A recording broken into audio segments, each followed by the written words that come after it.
You gotta go. You gotta go. You gotta go. Ladies and gentlemen, we are back for another week of shit. Oh my god, I have a lot to unpack. There's like a lot to unpack. Um, First and foremost, it is currently my birthday. So happy birthday to me. Boom. Um, Celebrated my birthday in two parts this past weekend. Um, Went out with the girlfriend and the best friend to go see anything. We went to a hibachi restaurant. Fire, literally. Um, it was so good. Then we went to a rooftop bar and shit got crazy. Got super lit. It was a random rooftop bar, random night. We went to the Harry Potter store beforehand. Oh, and I got myself this little elder wand. Oof, oof. Got myself a little elder wand. But this is the Grindelwald one. This is not the Albus Dumbledore version. Yeah. So like Albus's is more rustic and stuff because years pass by and all that. This is the Grindelwald one. Let's put this back in its fucking case. So far I have this one. I have Sirius Black's wand. Those are the two wands I have. I need Snape next, Professor Snape.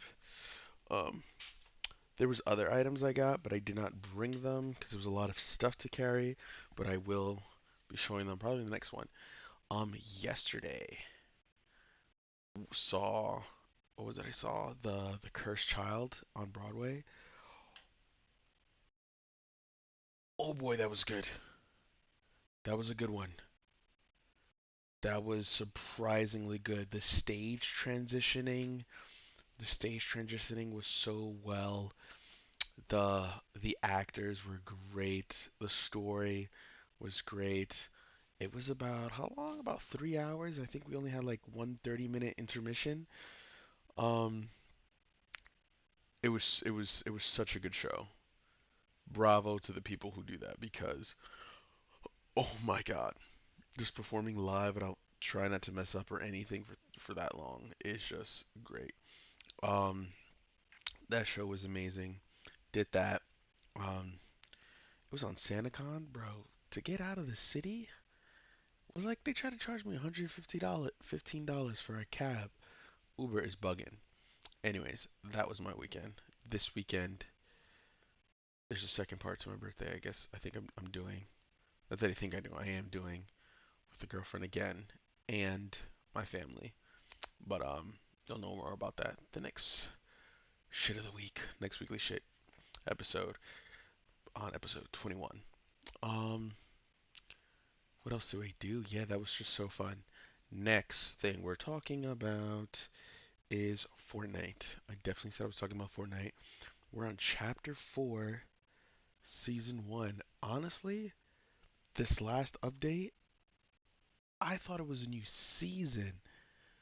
So, chapter 1, 10 seasons. Then we got chapter 2. Chapter 2 went up to, I think, 10 seasons as well. No, chapter 2 went up to 8 seasons. And I was like, okay.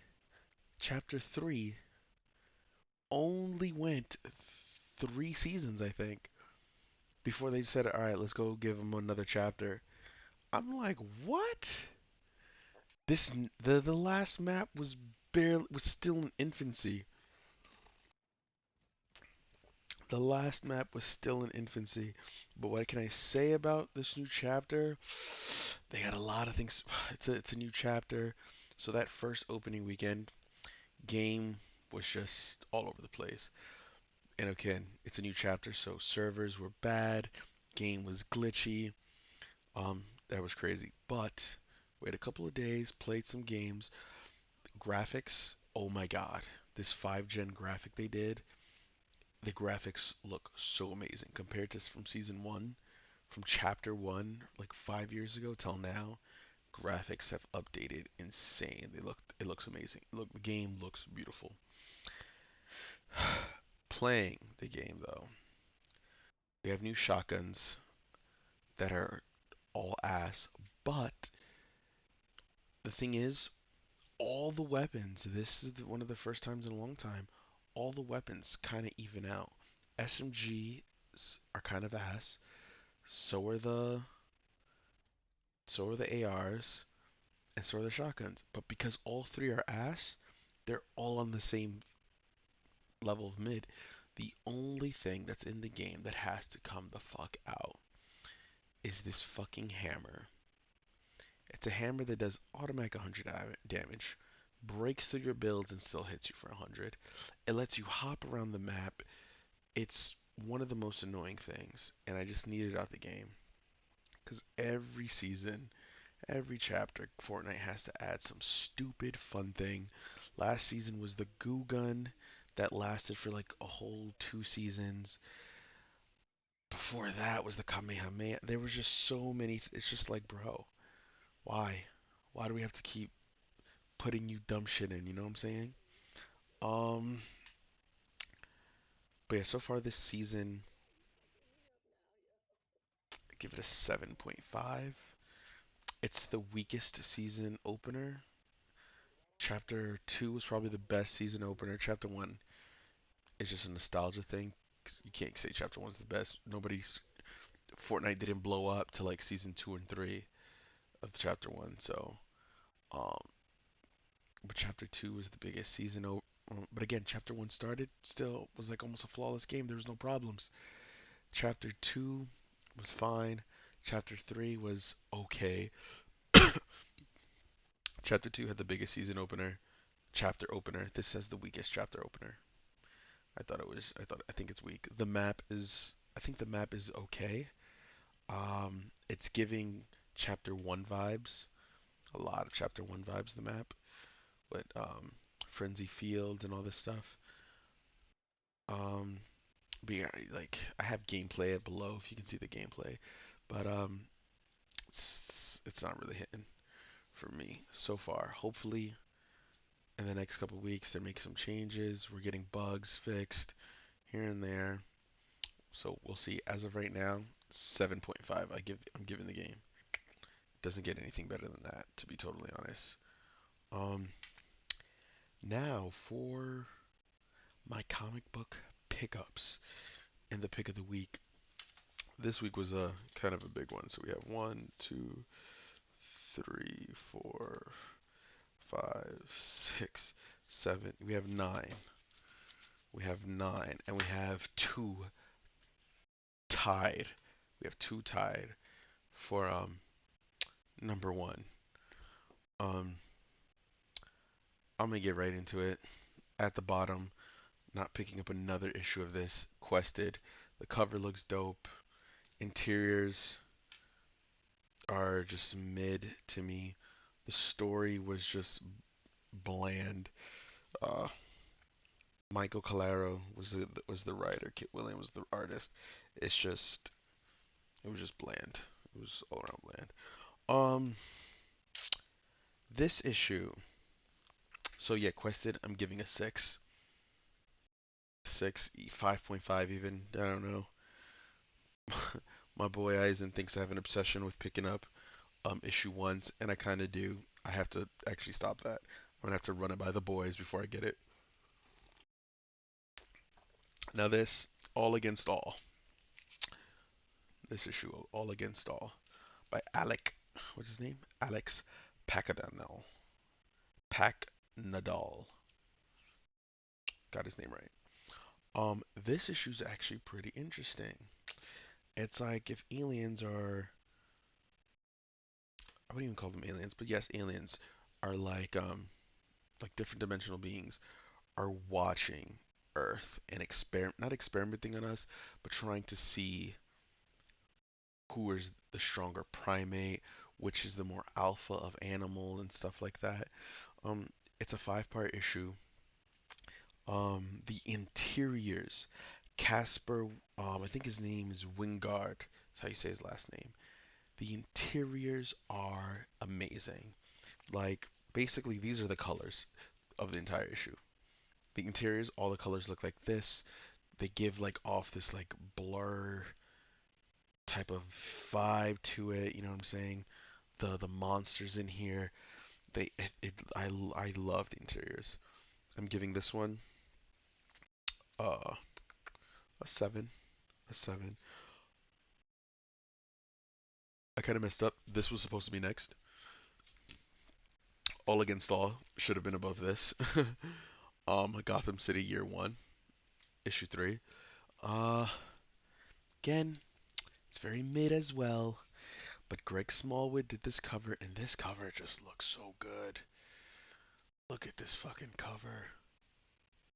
Looks so good. Look at Thomas. Look at Martha Wayne with the pearls. The infinite pearls around her neck. The red bat. Oh, everything looks so good here. Ooh. Um, that one gets like a 6.5, maybe 7. It was an okay issue this week around. Jesus. Fantastic Four. Fantastic Four by Ryan North. This is actually picking up for me. I kind of like it. I'm liking it. Every week it's like increasing, so it doesn't stay in like it's like staying in the same field, but like little by little, it's getting better, getting better. But these Alex Ross covers are freaking amazing. Like with Doom right there, so cool. Yeah, that's good. So what I actually picked up, usually they're like kind of mid and okay for me, but Scott Snyder's Night of the Ghoul issue 3, this was actually pretty good. I gotta fix the lighting because I'm trying to show these covers. And I get so much freaking glare, you know what I'm saying? Anyways, this issue was dope. I'm loving the horror here. That one, like a 7 also. 7 also. End of the Spider-Verse Spider-Man Part 3 by Dan Slott. This thing is mid. Same thing. Stagnant. No increase, no decrease. Also a 7. I need this guy got to pick it up. Dan Slott just might as well just put a bullet in me. Jesus.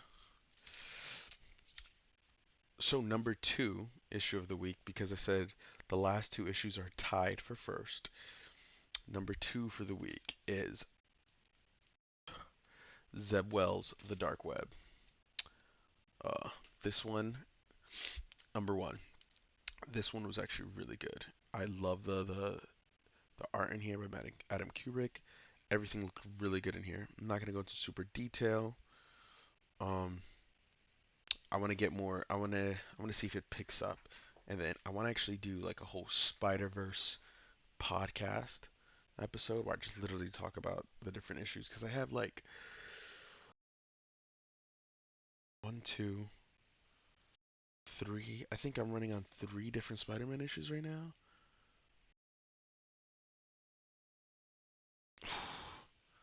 Now the tied for 2. Oh my God, they're so good. I don't even know what to talk about first. But first of all, they're both Batman. I'm not being biased. They're both Batman. I know it sounds like I'm being biased, but I literally don't know what to let's talk about that. All right. Let's talk about the ongoing Batman issues. 130 by Chip Zdarsky. Cover done by Jorge Jimenez. First of all, this cover is dope.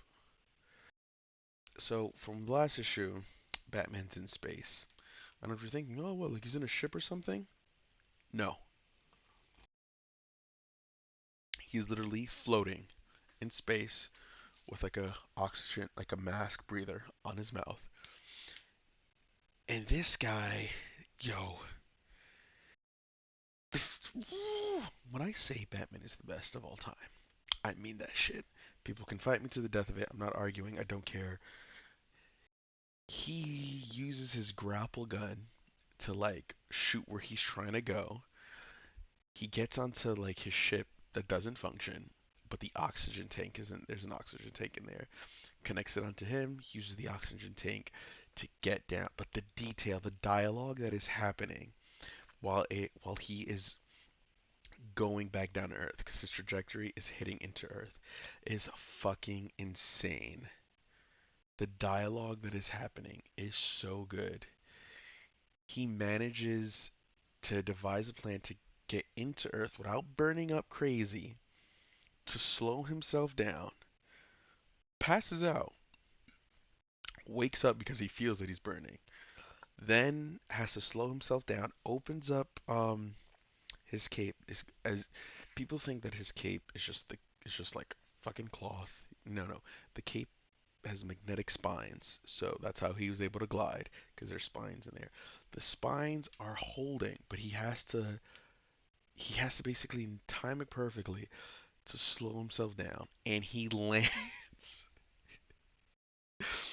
He lands on Earth, crashes down not that far from the Fortress of Solitude, where Superman and Robin are. And I and that is the beginning of the issue. It's the end of the story of Sandarsky's arc on this. It's the end of the arc, but that is the beginning of the issue. And I'm just like, did that really just fucking happen? Did that really just happen? That was just fucking amazing. Holy crap. So then goes in. They they try to prep for failsafe. Failsafe is like this android robot that's like indestructible. They try to get him, but Bruce was able to get a hole on his back. But failsafe is the program in him. Any type of virus, it's gonna cancel the virus. So and the thing moves like Batman, knows everything like Bat. It's basically what if Batman can kill, but is indestructible. That's what this robot is. Um, Superman goes to fight it in a fucking suit and gets washed. Like gets the fucking like literally in like like one page, Superman was out. Then and again, Kryptonite was the last thing he used to take him out. But he got washed. Um, Bruce and Robin, Tim Drake have like developed like this nanotech thing to basically, if we can't set a virus to affect him to shut him down, basically change his personality trait. Because if you change his personality trait, maybe it'll stop him. Maybe he'll think, okay, I'm a good guy. I shouldn't kill because it's on a path to kill. Fam, one of the so they go outside. They devise the plan, right? And Batman and Robin are gonna do it. But like, there's just like this panel that it was so it gave me goosebumps just reading. He's so like I'm gonna read you some of it. He's like, if I die, this is him in his head talking. If I die here, does he live? No, I'll beat this. I'll save everyone. Now Robin is talking to Bruce. Bruce, are you?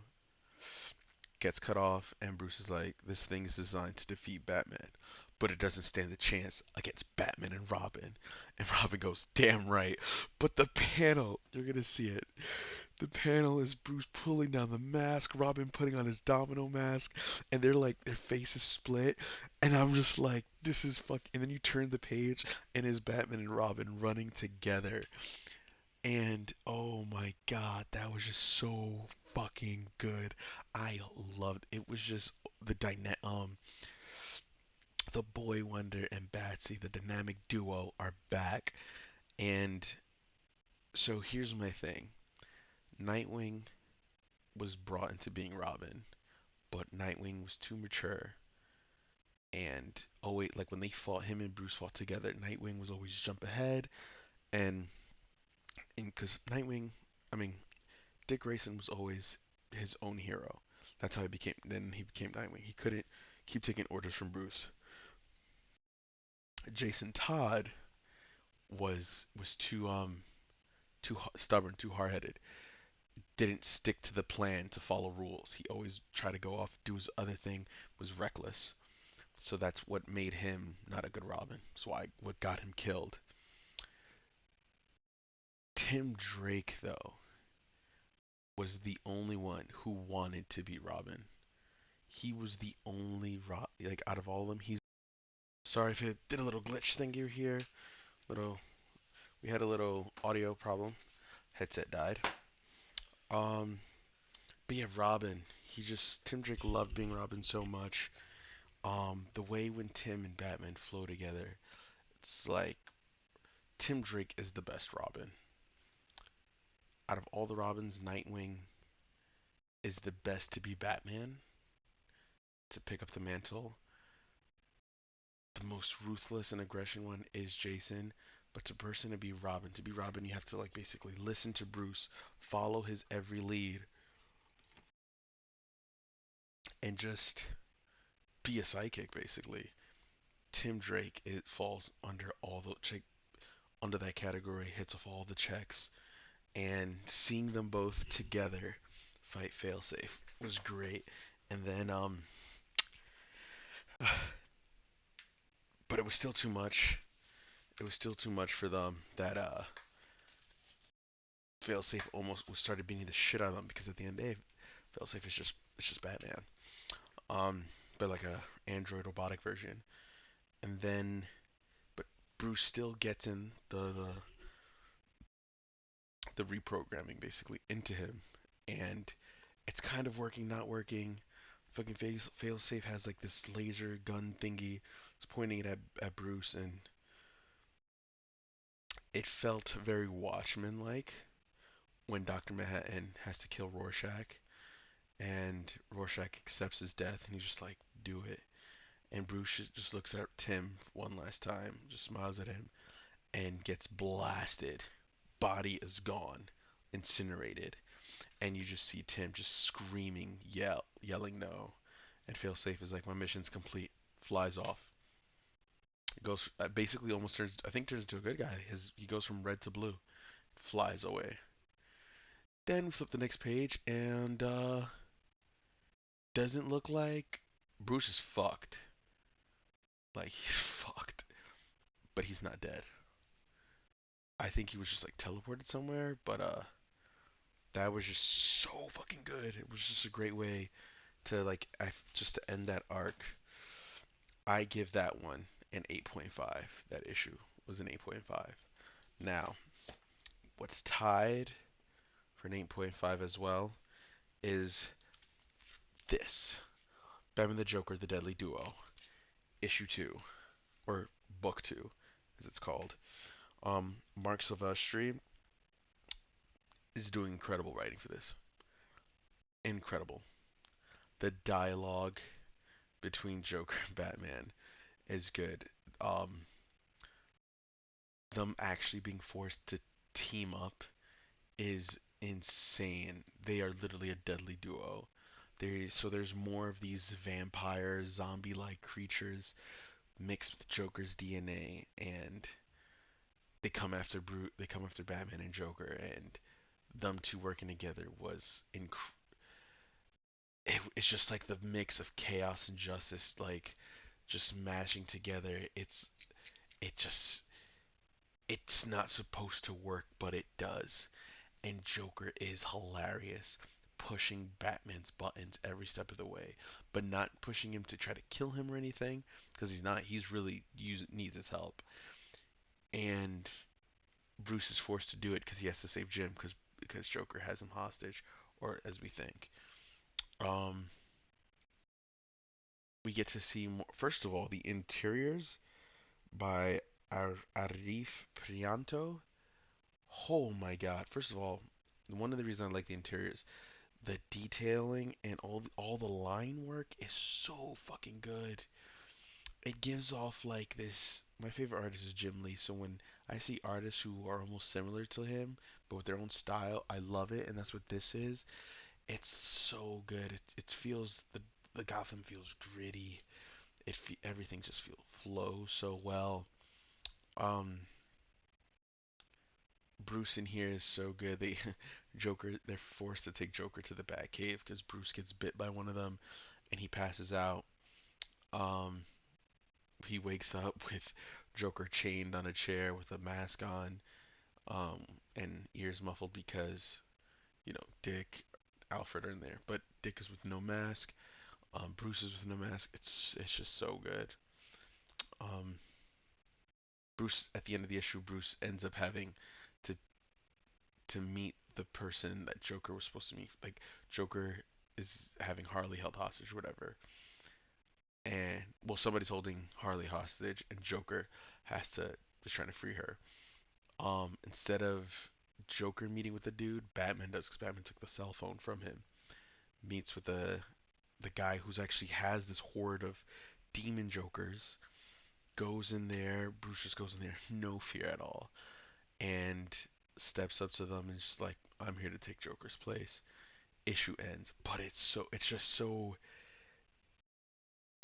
Batman. Like this, when you can write a Batman story and it feels like so.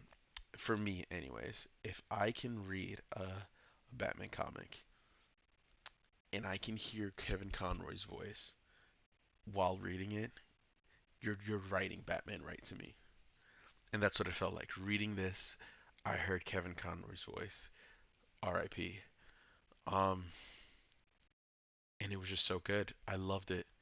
I can't wait for the next issue. For the next issue, I wonder how this arc is gonna end. It's definitely gonna end with Joker getting the shit beat out of him. I don't know. He could still be the puppeteer pulling all the strings. I wonder who is pulling all the strings. But it was good. I'm giving this one also an 8.5. This was a great pickup. Great pickup. I can actually let you know, like I did last time, what I'm picking up this week coming up. Um, we got Harley Quinn Uncovered #1. Um, it's a one shot. The cover looks dope. I don't know if I'm gonna pick it up. I might get there and be like, Hell to Pay issue 2, Hell to Pay issue 1 was so fucking good. I'm trying to get the Spawn variant. Issue 2 was so good. So I might cop it. I might cop it. I am gonna cop it. Invincible Iron Man Volume 4 issue 1. Finally, we can add more Marvel into my mix. Um, issue 1. Hopefully this is a good Iron Man run. Nightclub. Nightclub seems very good. It's a Mark Miller comic. It looks good. It looks interesting. I'll might give I might give it 2 issues. If it doesn't razzle dazzle me in 2 issues, actually, when I get there and I look at the interiors, the interiors are eh. It has that one issue to razzle dazzle me. If you don't impress me in that first issue, I'm not getting a second. But now if the interiors look dope, the first, but the issue was like, it has potential. I'll pick up second issue. If it doesn't pick up after the second issue, then drop it. Batman Spawn. That is what I've been waiting for months now. I need that one shot so bad, so bad. Um, Dark Ride issue 3. I'm getting the Spawn variant. Let's fucking go. Let's fucking go. Um, can't wait for that one. Um, cause issue 2 was wild. Planet Hulk World Breaker issue 2. That's crazy. So what? Are they releasing every other week for this one? I haven't picked up a comic where we get issues every 2 weeks in a while. It's usually I have to wait once a month. It's so annoying. But this one we had issue 1 was 2 weeks ago. But yeah, Worldbreaker Hulk, Planet Hulk. Issue #2 also. So yeah, so this week it's 7 issues, might be 6 because I might not pick up that Harley Quinn, depending how I feel when I'm there. I might just not get it. But yeah, that is my pickup for this week. Um, so I talked about Fortnite, talked a little bit about my birthday, and did my comics for this podcast. I think the next one, definitely comics, but I don't know what else I might talk about. I might talk about what I do this weekend for my birthday, because there's a lot of shit to unpack this week. But I think that's just it. There's nothing really movie wise that I can really like review. Like I can give a whole breakdown of the Cursed Child, Harry Potter, but I don't know. Yeah, let me know in the comments if you want to hear more what I feel about the Cursed Child of Harry Potter. Um, but ladies and gentlemen, that is the shit of the week. And I shall see you next week.